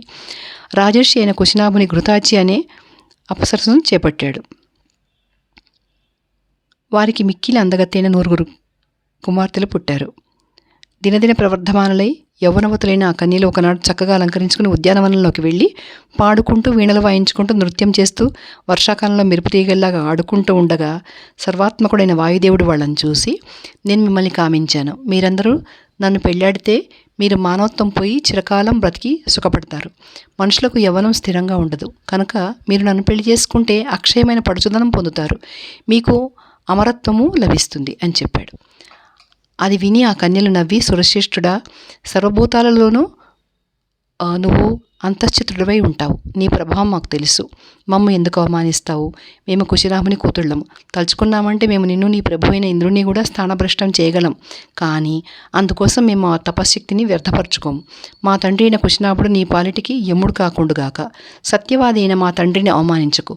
మాకు తండ్రే ప్రభువు, తండ్రే దైవం. ఆయన మమ్మెవరికిస్తాడో వారినే మేము పెళ్లి చేసుకుంటాము అంటూ గట్టిగా మందలించారు. అందుకు చాలా ఆగ్రహపడి వాయుదేవుడు వారి సర్వావయవాలను ప్రవేశించి కీళ్ళని పట్టు తప్పించి కుబ్జలుగా చేశాడు. వెంటనే వాళ్ళ అంతఃపురంలోకి వెళ్ళి కూలబడి దుఃఖిస్తున్నారు. అది చూసి కుశినాభుడు, అమ్మాయిలు, ఏమిటిదంతా? ధర్మాతిక్రమణం చేసిన వాడెవడు? ఎవరి వల్ల మీరు ఇలా కుబ్జలైపోయారు అని అడిగాడు. 29వ సర్గ. బ్రహ్మదత్తుని పెళ్ళి. అందుకు ఆ కన్యలు అతని పాదాలంటి, తండ్రి, సర్వాత్మకుడైన వాయుదేవుడు అధర్మపరుడై మమ్మల్ని అరికట్టాడు. నన్ను పెళ్ళాడండి అని కూడా పట్టుపట్టాడు. మా తండ్రిని అడుగు, ఆయన అంగీకరిస్తే మేము పెళ్ళాడతాము అన్నాము. కానీ ఆ మాట వినిపించుకోక మమ్మల్ని ఇలా చేశాడు అని చెప్పారు. మహా తేజస్శాలి అయిన కుశినాభుడది విని, బిడ్డలారా, మీరు మంచి పని చేశారు, క్షమావంతులు. ఏదైనా సందర్భం వచ్చినప్పుడు చూపించవలసింది క్షమే. మీరు ఒక్క మాట మీద ఉండడమే కాకుండా నా కులం కూడా రక్షించారు. స్త్రీలకు పురుషులకు కూడా ఓర్పు అలంకారం. రూపైశ్వర్య సంపన్నులైన దేవతలకు ఓర్పు దుష్కరం అయింది. అలాంటిది ఇంతమంది మీరు ఏకకంఠంగా ఓర్పు చూపించడం సామాన్యమా? ఓర్పే దానం, ఓర్పే యజ్ఞం, ఓర్పే సత్యం, ఓర్పే కీర్తి, ఓర్పే ధర్మం. చరాచరాత్మకమైన జగత్తంతా ఓర్పు వలనే నిలిచి ఉంది అని వాళ్ళని ప్రశంసించి వాళ్ళ వివాహం విషయమై మంత్రులతో ఆలోచించాడు. ఇక్కడ ఇది ఇలా ఉండగా ఒకచోట చూలి అనే బ్రాహ్మణుడు అస్ఖలిత బ్రహ్మచారి అయి గొప్ప తపస్సు చేస్తూ ఉన్నాడు. ఊర్మిళ కూతురైన సోమద అనే గంధర్వ కన్యక ఆయనను సేవిస్తూ ఉండింది. చాలా కాలం తర్వాత చూలి, నీ సపర్యలకు చాలా సంతోషించాను. నా వల్ల నీకు ఏదైనా కావాల్సి ఉంటే కోరుకో అన్నాడు. సమయాలు చక్కగా తెలిసిన ఆ సోమద ఎంతో కృతజ్ఞతతో, మహాత్మా, నువ్వు బ్రహ్మవర్చస్కుడవై బ్రహ్మతో సమానుడవై ఉన్నావు. మహాతపస్యాలి అయిన నువ్వు బ్రాహ్మం అయిన తపశక్తితో ప్రకాశించే కొడుకు నువ్వు. నేను భర్తలేని దానను. ఇంతవరకు నన్నెవడూ పెళ్ళాడి ఉండలేదు. సర్వదా నేను బ్రహ్మోపగతురాలను కనుక నువ్వు నాకు పుత్రదానం చేయదగ్గవాడవు అని విన్నవించుకుంది. అందుకు ఆనందించి బ్రహ్మర్షి అయిన చూలి ఆమెకు మానసపుత్రుడైన బ్రహ్మదత్తుని ఇచ్చాడు. సోమద కొడుకైన ఆ బ్రహ్మదత్తుడు సకలైశ్వర్యవంతుడై కాంపిల్య నగరంలో స్వర్గంలో దేవేంద్రులాగా తేజరిల్లుతూ ఉన్నాడు. మంత్రుల ఆలోచనలు అనుసరించి కుశినాభుడు తన 9 కూతుళ్లను బ్రహ్మదత్తునికి ఇవ్వడానికి స్థిరపరచుకున్నాడు. ఇంకా మహారాజున బ్రహ్మదత్తుడిని పిలిచి మంచి ముహూర్తాన పెళ్లి కూడా చేశాడు. బ్రహ్మదత్తుడు చేత్తో తాకినంతనే ఆ యువతులు 9 కుబ్జత్వం పోయి యథాపూర్వకంగా త్రిలోక సుందరులైనారు. ఇలాగ తన కూతుళ్ళు వాయువిముక్తులు కాగా కుశినాభుడు ఎంతో సంతోషించాడు. విలువగల కానుకలు బ్రహ్మదత్తునికి, లెక్కలేని అరణపు కానుకలు, వస్తువులు దాసదాసీలు కూతుళ్లకు ఇచ్చి అతని వారిని పంపేశాడు. గంధర్వాంగన అయిన సోమద తన కొడుక్కి తగిన భార్యలు దొరికినందుకు ఎంతో సంతోషించి మాటిమాటికి కోడళ్లను కౌగిలించుకుని ఆనందించింది. వియ్యంకుడైన కుశినాభుడిని కూడా చాలా మెచ్చుకుంది. 30వ సర్గ. విశ్వామిత్రుడు కుశిక వంశం వాడు. తన కూతుళ్లను వెంటబెట్టుకుని అల్లుడైన బ్రహ్మదత్తుడు వెళ్ళిపోయిన తర్వాత పుత్ర సంతానం లేనందున కుశనాభుడు పుత్రకామేష్టి ప్రారంభించాడు. అది జరుగుతూ ఉండగా బ్రహ్మపుత్రుడు కుశనాభుని తండ్రి అయిన కుశుడు, నాయన, నీకు తగిన కొడుకు పుడతాడు. అతను గాధి అనే పేరు గలవాడు, సుధార్మికుడు అవుతాడు. అతని వల్ల నీకు లోకంలో శాశ్వతమైన కీర్తి కలుగుతుంది అని పరమోదారంగా చెప్పి ఆకాశ మార్గాన బ్రహ్మలోకానికి వెళ్ళిపోయాడు. తర్వాత కొంతకాలానికి కుశనాభునికి గాధి అనే కొడుకు పుట్టాడు. రామ, పరమధార్మికుడైన ఆ గాధి నా తండ్రి. కుశవంశం వాణ్ణి కనుక నేను కౌశికుణ్ణయ్యాను. సత్యవతి అని నాకు ఒక అక్క ఉంది. ఆమె ఎంతో సువ్రతురాలు. ఆమె భర్త రుచకుడనే మహాముని. ఆమె భర్తతో కూడా సశరీరంగా స్వర్గానికి వెళ్ళిపోయి మళ్ళీ కౌశికి అనే నది అయి భూలోకంలో అవతరించింది.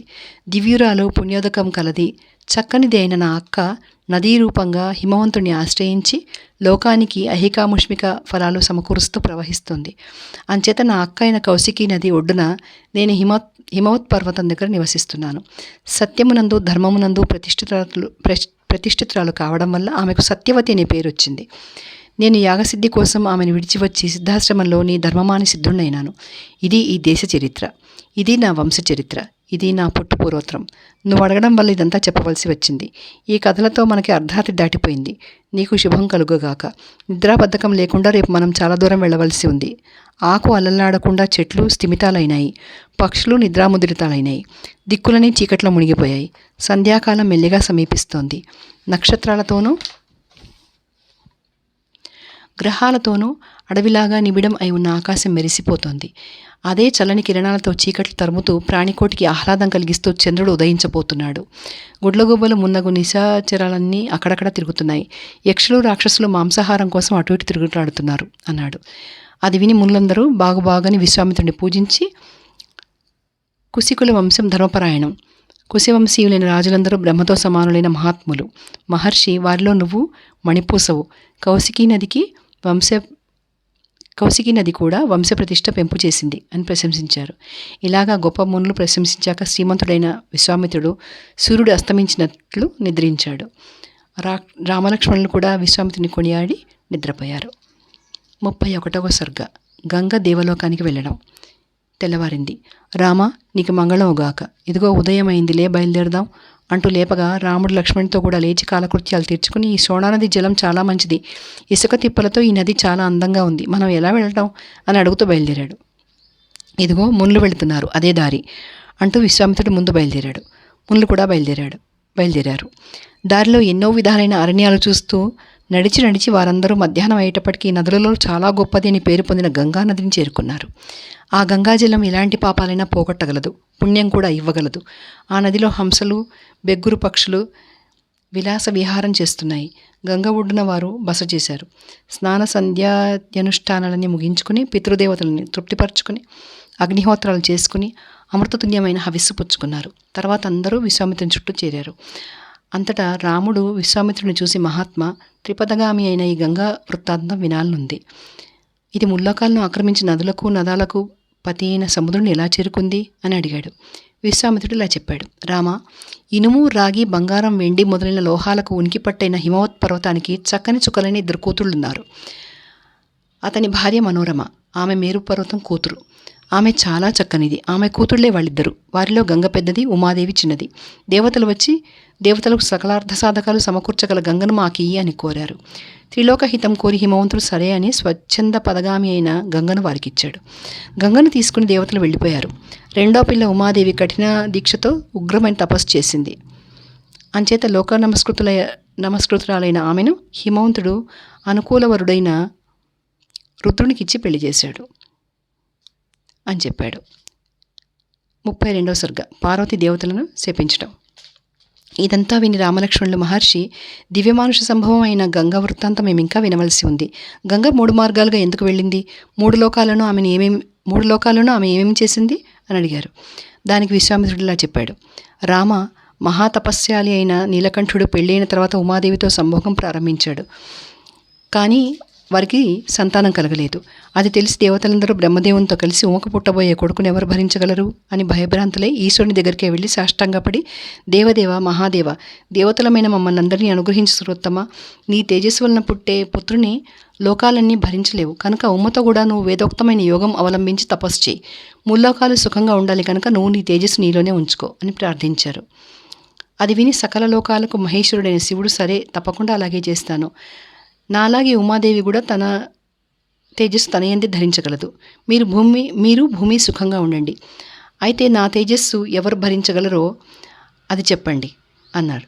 దేవతలు ఈ భూమి భరిస్తుంది అన్నారు. వెంటనే శివుడు తన తేజస్సుని భూమి యందు ప్రవేశపెట్టాడు.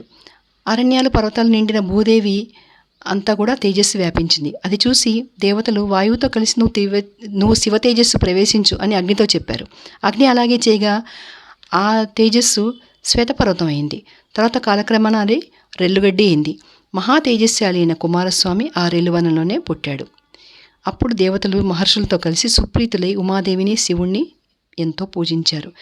కానీ ఉమాదేవి కోపించి నిప్పులు కక్కుతూ, సంతానేచ్ఛతో ఉన్న మమ్మల్ని మీరు నివారించారు కనుక మీకు మీ భార్యలందు సంతానం కలగకుండా ఉండుగాక అని దేవతలను, భూమి, నీకొక్క రూపం లేకుండుగాక, నువ్వు అనేకులకు భార్యవై పడి ఉందువుగాక, నాకు కొడుకు లేకుండా చేసావు కనుక కొడుకు వల్ల కలిగే ఆనందం నీకెప్పుడూ సంభవించుకుండుగాక అని భూమిని కఠినంగా శపించింది.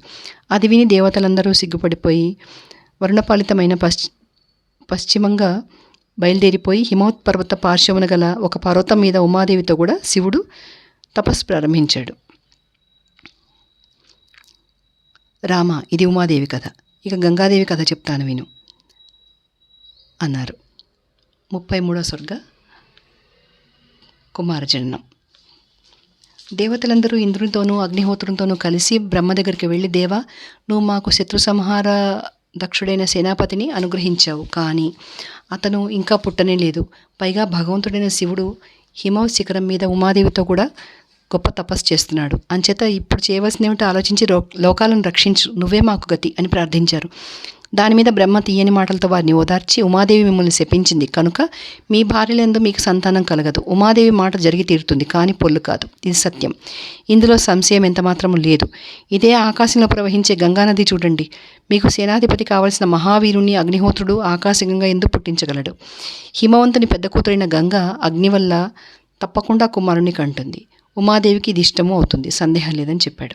అప్పుడు దేవతలందరూ బ్రహ్మను పూజించి ధాతుశోభితం అయిన కైలాస పర్వతానికి వెళ్ళి, దేవా, ఇది దేవకార్యం కనుక ఇది నెరవేర్చు. శైలపుత్రిక అయిన గంగాదేవి యందు నువ్వు ధరించి ఉన్న శివుని తేజస్సు విడిచిపెట్టు అని కోరారు. వెంటనే అగ్ని గంగ దగ్గరికి వెళ్ళి, దేవి, నువ్వు గర్భం ధరించు, ఇది దేవతలకు మిక్కిలి ప్రియమైంది అని చెప్పాడు. ఆ మాట విని గంగ చక్కని స్త్రీ రూపం ధరించి రాగా అగ్ని ఆమె యందు శివ తేజస్సుని ప్రవేశపెట్టాడు. కానీ అగ్ని, నేను ఈ తేజస్సును భరించలేను అందావిడ. అయితే హిమోత్పర్వత పాదం మీద గర్భం ఉంచు అని అగ్ని చెప్పాడు. ఆ మాట మీద గంగాదేవి పరమభాస్వరమైన తేజస్సును విడిచిపెట్టింది. గంగ విడిచిన శివ తేజస్సు భూమి మీద పడడం వల్ల బంగారము, వెండి, రాగి, ఉక్కు, తగరము, సీసము పుట్టాయి. మరి ఆ శ్వేతపర్వతం అంతా రేలువనంతా కూడా బంగారం అయిపోయింది. బంగారం అది మొదలు అగ్నిలాగా మెరుస్తూ జాతరూపం పొందింది. జాతరూపం అనే పేరు పొందింది. ఇంద్రాది దేవతలు కుమారుడు పుట్టగానే పాలిచ్చి పెంచడానికి షట్కృతికలను ఏర్పాటు చేశారు. ఈ బిడ్డ మా 6గురికి కొడుకే అని సమయం చేసుకుని కృతికలు అతన్ని పెంచడానికి ఉన్ముఖులయ్యారు. అది చూసి దేవతలు, కుమారుడు కార్తికేయుడని పేరు పొందుతాడు, త్రిలోకాలయందు విఖ్యాతుడును అవుతాడు అని చెప్పారు. అప్పుడు గర్భ పరిశ్రావం కాగా స్కన్నుడైన బాలుణ్ణి కృతికలు స్నానం చేయించారు. అగ్నిహోత్రంలాగా ప్రకాశిస్తున్న ఆ కుమారుడు స్కందుడైనాడు కనుక దేవతలు స్కందుడని పేరు పెట్టారు. వెంటనే కృతికలు పాలు పట్టారు. కుమారుడు 6 ముఖాల కలవాడే ఏకకాలంలో పాలు తాగి సుకుమార దేహుడి అయిన తన అఖండ పరాక్రమం వల్ల రాక్షసేనలన్నింటినీ జయించాడు. అగ్నిని పురస్కరించుకుని దేవతలందరూ కుమారుని దేవసేనాధిపత్యం ఇచ్చి అభిషేకించారు. రామ, గంగవృత్తాంతం ఇది. పుణ్యప్రదమైన కుమారస్వామి జననం ఈ విధంగా జరిగింది. ఇక్ష్వాకు వంశవర్ధన. కార్తికేయుడైన కుమారస్వామి ఎడల భక్తిగల మానవుడు ఇహలోకంలో దీర్ఘాయువు, అష్టైశ్వర్యాలు అనుభవించి చివరికి స్కందసాలోక్య సిద్ధి పొందుతాడు అని చెప్పారు. 34వ సర్గ సగరునికి 60,000 మంది కొడుకులు పుట్టడం. విశ్వామిత్రుడు గంగా వృత్తాంతము, కుమారస్వామి జనన విధానము చెప్పి ఇంకా ఇలా చెప్పాడు. రామ, పూర్వం సగరుడనే రాజు అయోధ్యాధిపతి అయి ప్రజాపరిపాలన చేస్తుండేవాడు. అతను గొప్ప శూరుడు, ధర్మాత్ముడు. కానీ అతనికి సంతానం లేదు. అతనికి 2 భార్యలు. విదర్భరాజు కూతురైన కేసిని పెద్ద భార్య, ఆమె ధర్మాత్మురాలు, సత్యవాదిని. అరికాశ్యపుడైన అరిష్టనేమి కూతురు సుమతి 2వ భార్య, ఆమె చాలా చక్కనిది. అంత చక్కని స్త్రీ భూమి మీద మరి లేదు. వారిద్దరితోనూ కలిసి సగరుడు హిమవత్ పర్వతానికి వెళ్ళి భృగు మహర్షి నివసిస్తున్న ప్రత్యంత పర్వతం అయిన ప్రశ్రవణగిరి మీద తపస్సు చేశాడు. అతి దీక్షతో అతను 100 సంవత్సరాలు తపస్సు చేయగా సత్యవంతులలో ఉత్తముడైన భృగు మహర్షి చాలా ఆనందించి, రాజా, నీకు గొప్ప సంతానం కలుగుతుంది, లోకంలో సాటిలేని యశస్సు కలుగుతుంది. అయితే నీ భార్యలలో ఒక ఆమె వంశకరుడైన ఒక్క కొడుకును కంటుంది, ఇంకొక ఆమె 60,000 మంది కొడుకులను కంటుంది అని అనుగ్రహించాడు. ఆ మాట విని రాజు భార్యలు చాలా సంతోషించి దోసిలి ఒగ్గి, మహాత్మా, మాలో ఒక కొడుకు ఎవరికి పుడతాడు, 60,000 మంది ఎవరికి పుడతారు అని అడిగారు. దాని మీద పరమధార్మికుడైన భృగు మహర్షి, అది మీ ఇష్టం, వంశకరుడైన ఒక కొడుకు ఎవరికి కావాలో, మహాబలవంతులు, కీర్తిమంతులు, మహోత్సాహులు అయిన అనేక వేల మంది ఎవరికి కావాలో మీరే నిర్ణయించుకుని చెప్పండి అన్నాడు. సగరుని ఎదుట పెద్ద భార్య అయిన కేసిని, అయితే నాకు వంశకరుడైన ఒక కొడుకే కావాలి అంది. చిన్న భార్య అయిన సుమతి 60,000 మంది కొడుకులే కావాలంది. అంతటా సగరుడు భార్యలతో కూడా భృగు మహర్షికి ప్రదక్షిణ నమస్కారాలు చేసి అనుజ్ఞ పొంది తన పట్టణానికి వెళ్ళిపోయాడు. కొంతకాలానికి పెద్ద భార్య ఒక కొడుకును కన్నది.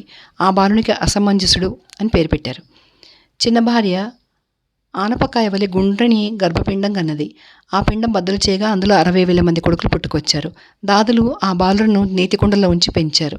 కాలక్రమాన వారందరూ యవ్వనవంతులయ్యారు. జ్యేష్ఠుడైన అసమంజుడు సుమతి కొడుకులందరినీ సరయూ నదికి తీసుకుపోయి బలవంతాన వాళ్ళని ముంచి ఏడిపిస్తూ నవ్వుతూ ఉండేవాడు. తమ్ములనే కాక సజ్జనులైన పౌరులను కూడా అనేక మందిని పీడిస్తూ ఉండేవాడు. అది చూసి సగరుడు భరించలేక అసమంజుడిని పట్నం నుంచి తరిమివేశాడు. అసమంజుని కొడుకు అంశమంతుడు. అతడు బలపరాక్రమశాలి. అందరికీ ఇష్టడై అందరితోనూ ప్రీతిగా మాట్లాడేవాడు. తర్వాత చాలా కాలానికి యజ్ఞం చేయాలని సగరునికి కోరిక పుట్టింది. ఋత్విక్కులందరినీ చేర్చుకుని అతను యాగం ప్రారంభించాడు. 35వ సర్గ. సగరపుత్రులు యజ్ఞాశ్వం కోసం భూమండలం తవ్వడం. మహాత్మా, సగరుడు మా వంశానికి కూటస్థుడు. అతను చేసిన యజ్ఞం గురించి వింటాము, సవిస్తరంగా వివరించు అని రాముడు కోరగా విశ్వామిత్రుడు వికసితవదనుడై ఇలా చెప్పాడు. రామ, శివుని మామ అయిన హిమవత్ పర్వతము, వింధ్య పర్వతము ఒకదానొకటి చూసుకుంటున్నాయి. ఆ రెండు పర్వతాలకు మధ్య ఉండే భూమి యజ్ఞాలు చేయడానికి తగినది కనుక సగరుని యజ్ఞం అక్కడే జరిగింది. గొప్ప ధానుష్కుడు, మహారథుడు అయిన అంశమంతుడు తాత ఆజ్ఞను అనుసరించి గుర్రంతో కూడా దేశమంతా తిరిగి వచ్చాడు. అశ్వమేధ యాగంలో అంతర్భాగమైన ఉక్ష్యక అనే పర్వం జరుగుతూ ఉండగా దేవేంద్రుడు రాక్షస రూపంలో వచ్చి ఆ గుర్రం తీసుకుపోయాడు. అది చూసి ఋత్వికులు, రాజా, గుర్రం దొంగిలించబడ్డది. ఆ గుర్రం లేకపోతే యజ్ఞం భంగపడిపోతుంది. ఇది నీకు మాకు కూడా మంచిది కాదు కనుక దొంగను పట్టుకుని గుర్రాన్ని మళ్ళీ రప్పించు అని చెప్పారు. అది విని సగరుడు తన 60,000 మంది కొడుకులను చూసి, మహానుభావులైన ఋత్విజులు నడిపిస్తున్న ఈ యజ్ఞంలో రాక్షసులకు ప్రవేశం లేదు కనుక మీరంతా బయలుదేరిపోయి గుర్రాన్ని దొంగిలించుకుపోయిన వాడిని వెతికి పట్టుకోండి. సముద్ర మధ్యస్థమైన భూమండలం అంతా వెతకండి. ఒక్కొక్క ఆమడ వెడల్పు గల భూభాగానికి ఒక్కొక్కటి చొప్పున బయలుదేరి మీరందరూ గుర్రం కనపడేదాకా భూమి త్రవిపారేయండి. గుర్రం వచ్చేదాకా పౌత్రుడైన అంశమంతునితోనూ ఋత్వికులతోనూ నేను ఇక్కడే ఉంటాను. పోయిరండి, మీకు భద్రం అవుగాక అని చెప్పాడు. సాగరులందరూ తండ్రి ఆజ్ఞను అనుసరించి బయలుదేరి వజ్రాల వంటి గోళ్లతోనూ, పిడుగుల వంటి శూలాలతోనూ, దారుణాలైన నాగళ్లతోనూ తవ్వసాగారు. ఆ దెబ్బలతో భూమి మోగి పోసాగడమే కాకుండా నాగులు, రాక్షసులు, మానవులు కూడా గోల పెట్టారు. ఇలాగ సాగర్లు 60,000 ఆమడాల భూమి పాతాళం దాకా తవ్వారు. మొత్తానికి పర్వతాలతో నిండి ఉండిన జంబూద్వీపం అంతా వారు తవ్వుకుంటూ పోయారు. అప్పుడు దేవతలు గంధర్వులతోనూ, అసురులతోనూ, పన్నగులతోనూ భయభ్రాంతులై బ్రహ్మ దగ్గరికి పోయి, దేవా, సగరుని కొడుకులు భూమి అంతా తవ్వుకుంటూ పోతున్నారు. వారి చేతిలో పడి మహాత్ములు అనేకులు చచ్చిపోతున్నారు. వీడే మా యజ్ఞం భంగపరిచినవాడు, వీడే మా యజ్ఞాశ్వం దొంగిలించినవాడు అంటూ కనపడ్డ వారినందరినీ చంపుకుంటూ పోతున్నారు అని గోలపెట్టారు. 36 సగరపుత్రులు భస్మం అయిపోవడం. ఆ మాటలు విని బ్రహ్మదేవుడు వారిని ఆశ్వాసించి, ఈ భూమి అంతా వాసుదేవునిది. ఆ వాసుదేవుడు కపిలావతారం ధరించి భూమిని భరిస్తున్నాడు. సగరపుత్రులు కపిలుని కోపగ్ని వల్ల దగ్ధమైపోతారు. ఇది కల్పాంతం. ఇలాంటి సమయాలలో భూమికి ఈ అవస్థ తప్పదు. సగరపుత్రుల వినాశనం కూడా తప్పదు అని చెప్పాడు. 8 వసువులు, 11 రుద్రులు, 12 ఆదిత్యులు, అశ్విని దేవతలు, మొత్తం 33 దేవతలు మాటలు విని ఓరిమిపట్టి అనుచరులతో కూడా వచ్చిన వారు వచ్చినట్టే వెళ్ళిపోయారు. సగరపుత్రులు భూమి తవ్వుతూ ఉండగా ఉత్పాతం వచ్చినట్టు పెద్ద ధ్వని వినిపించింది. అయినా వారు చేతనంతవరకు ప్రదక్షిణంగా భూమి తవ్వి తండ్రి దగ్గరికి పోయి, తండ్రి, భూమి అంతా తిరిగాం. దేవతలలోనూ, రాక్షసులలోనూ, దానవులలోనూ, పిశాచలలోనూ, ఉరగులలోనూ, కిన్నెరలలోనూ గుర్రాన్ని తీసుకుపోతగ్గవాళ్ళని మాకు తోచిన బలవంతులందరినీ సంహరించాము. కానీ గుర్రము, గుర్రపు దొంగ కూడా కనపడలేదు. ఇక మేమేం చేయము అని అడిగారు. అది విని సగరుడు మండిపడ్డాడు. భూమి అంతా మళ్ళీ తవ్వండి, దొంగ, గుర్రము దొరికితేనే తిరిగి రండి, పోండి అని కఠినంగా చెప్పాడు. సగరపుత్రులు తవ్వే పని మళ్ళీ అందుకున్నారు. తవ్వగా పాతాళంలో వారికి పర్వతం అంతా ఏనుగొకటి కనపడింది. అది దిగ్గజం. దాని పేరు విరూపాక్షం. పర్వతాలు, నదులు, అడవులు మొదలైన అన్నిటితోనూ నిండి ఉన్న భూమిని మోస్తూ ఉంది. ఆ దిగ్గజం ఉండి చాలా కాలానికి ఒక్కొక్క మాట అది శ్రమ తీర్చుకోవడానికి తల ఊపుకుంటూ ఉంటుంది. అలాంటప్పుడు భూకంపం తటస్థిస్తూ ఉంటుంది. సగరపుత్రులు దానికి భక్తితో ప్రదక్షిణ నమస్కారాలు చేసి పాతాళం దాకా తవ్వుకుంటూ దక్షిణంగా వెళ్ళారు. అక్కడ కూడా వారికి అలాంటిదే మరో ఏనుగు కనపడింది. అది దక్షిణ దిగ్గజం. దాని పేరు మహాపద్మం. అది కూడా భూమిని మోస్తుంది. దానికి కూడా భక్తితో ప్రదక్షిణ నమస్కారాలు చేసి వారు మళ్ళీ తవ్వుకుంటూ పడమరగా వెళ్ళారు. అక్కడ కూడా వారికి అలాంటి ఏనుగు కనపడింది. అది పశ్చిమ దిగ్గజం. దాని పేరు సోమనసం. ఇది కూడా భూభారం వహిస్తుంది. వారు దానికి కూడా ప్రదక్షిణ నమస్కారాలు చేసి క్షేమమే కదా అని కుశలం అడిగి తట్టి మళ్ళీ తవ్వుకుంటూ ఉత్తరంగా వెళ్ళారు. అక్కడ కూడా వారికి పర్వతం వంటిదే బంగారంలాగా మెరుస్తూ దిగ్గజం కనపడింది. దాని పేరు భద్రం. అది కూడా భూభారం వహిస్తోంది. దాన్ని కూడా తట్టి వారు ప్రదక్షిణ నమస్కారాలు చేసి భూమి తవ్వుకుంటూ ఈశాన్యంగా వెళ్ళారు. ఏ దిశగా వెళ్ళినా గుర్రమైనా కనపడకుండా ఉండడం వల్ల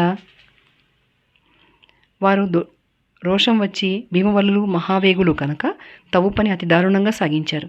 చివరికి అక్కడ వాసుదేవుని సనాతనావతారం అయిన కపిలుడు కనపడ్డాడు. అతనికి దగ్గరగా తిరుగుతూ గడ్డిమేసు సగరుని యజ్ఞాశ్వం కూడా కనపడింది. వెంటనే వారు కపిలుడే దొంగ అని నిర్ధారణ చేసుకుని క్రోధపరవశులై గుణపాలు, నాగళ్ళు, రాళ్ళు, రప్పలు పుచ్చుకొని నిలు మా గుర్రాన్ని దొంగిలించిన దుర్బుద్ధివి నువ్వు దొరికిపోయావు, మేమెవరనుకుంటున్నావో సగరపుత్రులం అని పెడబొబ్బలు పెడుతూ కొట్టబోయారు. అదంతా చూసి విని అతి రోషావిష్టుడై కపిలుడు అంటూ హుంకరించాడు. దాంతో సగరపుత్రులందరూ చూస్తూ ఉండగానే బూడిద రాసులే పడిపోయారు. సో ఈ వీడియోలో ఇక్కడితోటి మనం ఆపేద్దాము. జై శ్రీరామ్. అయితే ఇవాళ మనము చూసిన ఈ వీడియోలో మనం చదివిన అంశాలలో కొన్ని చెప్పాలనిపిస్తుంది, షేర్ చేసుకోవాలనిపిస్తుంది మీతో. అదేంటంటే ఫస్ట్ కుశనాభుడి కూతుళ్ళు, వాళ్ళని వాయుదేవుడు పెళ్లి చేసుకుంటాను, నూరుగురికి ఒక చాలా గొప్ప స్థితి కల్పిస్తాను, ఎప్పటికీ మీరు యంగ్గానే ఉంటారు అని వాళ్ళకి ఎన్నో ప్రలోభాలు పెట్టినా వాళ్ళు ఒక్కటే మాట అన్నారు, మా నాన్న మాకు ప్రభువు, ఆయనే మా పెళ్లి నిర్ణయిస్తాడు, మేము నిర్ణయించుకోము, మాకు అధికారం లేదు. ఇవాళ మనం నేర్చుకోవాల్సింది అదే. యూత్ ముఖ్యంగా సినిమాలు చూసి అది చూసి నచ్చిన అమ్మాయిని పెళ్లి చేసుకోవడమే, నచ్చిన అబ్బాయిని పెళ్లి చేసేసుకోవడమే. వాళ్ళు ఎస్ అంటే చాలు, అవతల వాడు ప్రపోజ్ చేశాడు, ఈ ప్రపోజ్ ఏంటో కూడా మనకు అర్థం కాని వర్డ్స్ అని అంటారు. లేదంటే అమ్మాయి ప్రపోజ్ చేసింది అంతే, పెద్దవాళ్ళ ప్రమేయం లేదు. అవసరమైతే పెద్దవాళ్ళని ఎదిరిస్తారు, పెద్దవాళ్ళని దుఃఖ పెడతారు. నెలలకు నెలలు, సంవత్సరాలు మంచాన పట్టిన పేరెంట్స్ని చూశాను నేను. ఈ ఇష్టం అంటే వేరే క్యాస్ట్ కానీ లేకపోతే ఏదైనా సరిపోని విషయాలు ఏమైనా ఉంటే కూడా పెద్దవాళ్ళు అన్నీ అబ్జర్వ్ చేస్తారు. అందుకని వీళ్ళేంటంటే ఎవరి పర్మిషన్ అక్కర్లేదు, నాకు నువ్వు నచ్చావంటే ఎస్ వెంటనే పెళ్లి చేసుకుందాం అనే సంస్కారాలు ఇప్పుడు వస్తున్నాయి. ఇక్కడ మనం రామాయణంలో కుశనాభుడి కూతుళ్ళు 100 మంది ఒకటే మాట మీద ఉన్నారు కాబట్టి అదొకటి తెలుసుకోవాలి. అట్లాగే ఇంకొకటి ఏంటంటే ఇక్కడ సగరుడు కూడా ఆయన కొడుకు అసమంజుడు, చేరాని పనులు చేస్తున్నాడు. అందరినీ నీళ్లలో ముంచి, అందరినీ టార్చర్ పెట్టి, ప్రజలని, ఇంట్లో వాళ్ళని అందరినీ కూడా హింస పెడుతున్నాడు. ఆయన నగరం నుంచి అతను తరిమేశాడు. అంతేగాని నా కొడుకు చాలా మంచివాడు అని ఎక్కడ సపోర్ట్ చేయలేదు. ఇది రామాయణం. నిష్పక్షపాతంగా ఉండడం, ఇంపార్షియల్గా ఉండడం, న్యాయం ఎవరికైనా ఒకటే అని. అంతేగాని మన వాళ్ళకు ఒక న్యాయం, బయట వాళ్ళకు ఒక న్యాయం అని లేదు. ఇంకొక విషయం ఏంటంటే ఇందులోనే మనకి 19వ సర్గలో విశ్వామిత్రుడు రాముడిని నిద్రలేపేటప్పుడు మొదలైంది. కౌసల్య సుప్రజారామ పూర్వా సంధ్యా ప్రవర్తతే ఉత్తిష్ట నరశార్దూల కర్తవ్యం దయోమానికం అని చెప్పి అది ఇక్కడ మనకి తెలుగులో అనువాదంలో ఇచ్చారు. కాబట్టి ఇది మీకు నచ్చిందని అనుకుంటున్నాను. ఈ వీడియో నచ్చితే కనుక అందరికీ షేర్ చేయండి. పిల్లలు కనీసం వింటారు, ఆ ఇంట్రెస్ట్ ఉన్నవాళ్ళు. ఇంకా కొంతమంది గురించి నేను చూసి అది దానికోసమే నేను అసలు ఈ వీడియో చేసింది కూడా. ఎందుకంటే పాపం పిల్లలు మొన్న మధ్యలో సినిమా వచ్చింది రాముడిది, ఆదిపురుష్ అని. అది రాముడిది కదా, రామాయణం కదా అనుకుని పిల్లలు ఎంత ఉత్సాహంగా 25లో ఉన్నవాళ్ళు వాళ్ళు ఆ సినిమా చూడడానికి స్నానం చేసి పవిత్రంగా వెళ్ళారు. అది అంత ఇష్టం ఉంది వాళ్ళకి రాముడు అంటే. రాముడిని ఆరాధించని యూత్ ఎవరు ఉండరు. యూతే కాదు, అందరూ ఇష్టపడతారు. కానీ మనం అనుకుంటున్నట్టు ఈ పిల్లలందరూ కూడా ఇలా ఈ జనరేషన్ ఇలా అని మనం అంటాము. ఆ జనరేషన్లో అవడానికి కారణం మనమే. మన సినిమాలు, మన యూట్యూబ్లు వాళ్ళని తప్పుదారి పట్టించడము, ఇంట్లో వాళ్ళ పిల్లల పట్ల శ్రద్ధ తీసుకోకపోవడము, ఎక్కువ టైం వాళ్ళతో స్పెండ్ చేయలేకపోవడం, ఇన్ని రీజన్స్ వల్ల వాళ్ళు దారి తప్పుతున్నారు. లేకపోతే వాళ్ళు జెమ్స్, వాళ్ళకి ఉత్తమ సంస్కారం ఉంది, ఉత్తమ ఆలోచన విధానం ఉంది, ఆలోచనలో వాళ్ళకి పర్ఫెక్షన్ ఉంది, మనకంటే ఎక్కువ నాలెడ్జ్ ఉంది. కాబట్టి వాళ్ళని ప్రాపర్గా అవన్నీ యూజ్ చేసుకున్నట్లుగా చేయాల్సిన బాధ్యత కూడా మన మీద ఉంది. అందుకే రామాయణం అవసరం. ఇప్పుడు ఇంత మనం చదివిన ఈ 2 వీడియోస్లోనే మనకి ఎన్నో విషయాలు నేర్చుకునేవి కనిపిస్తున్నాయి కదా. కాబట్టి ఇవన్నీ కూడా పిల్లలకి మనం నేర్పిస్తే బాగుంటుంది. ఇంకో విషయం మీరు గమనించి ఉంటారు, ఇప్పటిదాకా మనం చేసిన ఈ టాపిక్స్లో ఎక్కడ కూడా తిండికి ఇంపార్టెన్స్ ఇవ్వలేదండి. గమనించండి. వాళ్ళు ఇప్పుడు మనం చదివే నవలల్లో కానీ, మన కథల్లో కానీ, లేదా సినిమాల్లో కానీ ఎక్కడైనా ముందు తింటూ ఉంటారు ఫస్ట్, లేదా చేతిలో కప్పులో కాఫీ, లేదా ఏదో ఒకటి తింటూ కనిపిస్తుంటారు. లేదా వీళ్ళు ఇట్లా ఈ బట్టలు వేసుకున్నారు, ఈ టైంలో ఇలా ఉన్నారు, అలంకరణలకు కూడా ఎక్కువ ప్రాముఖ్యత ఇవ్వట్లేదు ఇందులో. మరి దేనికి ప్రాముఖ్యత అంటే ప్రతి సీన్లో మీకు కనిపించేది ఒకటి ప్రదక్షిణ నమస్కారాలు ప్రతి వాళ్ళకి అంత భక్తిభావంతో ఉండాలి. హృదయం ఎప్పుడు ప్యూర్గా ఉండాలి. మనసు ప్యూర్గా ఉంటే ఈ నమస్కారాలు, ప్రదక్షిణలు ఇవన్నీ కనిపిస్తాయి. ఆశ్రమానికి కూడా ఆయన నమస్కారం చేసుకుని ప్రదక్షిణ చేసుకుని బయలుదేరాడు విశ్వామిత్ర మహర్షి. తను ఇంతకాలం ఉన్న ఆశ్రమం అది. వనదేవతలందరికీ చెప్పాడు వెళ్ళిపోతున్నాను అని. ఎంతో మర్యాద. సో ఇవన్నీ మనం ప్రతి దానికి ఒక రెస్పెక్ట్, మనసులో ఎప్పుడూ భక్తిభావం, ఒక పూజ్యభావం. ఈగో అనేది సర్వనాశనం చేస్తుంది. సెల్ఫ్ రెస్పెక్ట్ వేరు, ఆ టాపిక్ వేరు. ఇక్కడ ఈగో అనేది మనకు నమస్కారం పెట్టనివ్వదు. మనకంటే పెద్దవాళ్ళు కనిపించినా మనం ఈక్వల్గానే చూస్తాం, పేరు పెట్టే పిలుస్తాం. మనకంటే పెద్దవాళ్ళు కనిపించినా పేరు పెట్టే పిలుస్తాం. నమస్కారం క్వశ్చనే లేదు. కాళ్ళు దొక్కేస్తాము. సారీ చెప్తే చెప్తాం, లేకపోతే చెప్పాము. సారీ చెప్పినా అది మనస్ఫూర్తిగా చెప్పము. కాళ్ళు కళ్ళకు అద్దుకుని అయ్యో నా వల్ల తప్పు జరిగింది, వాళ్ళ కాళ్ళు మనం తొక్కాము, వాళ్ళకి నొప్పి కలిగిందేమో అనే ఫీలింగ్తో మీరు ఫీల్ అవుతే చాలు. సో ఇవన్నీ కూడా రామాయణం నుంచి నేర్చుకోండి. దయచేసి మీరు ఇది మీకు నచ్చింది అంటే మాత్రం తప్పకుండా షేర్ చేయండి. 4 పిల్లలు బాగుపడతారు. Thank you for watching.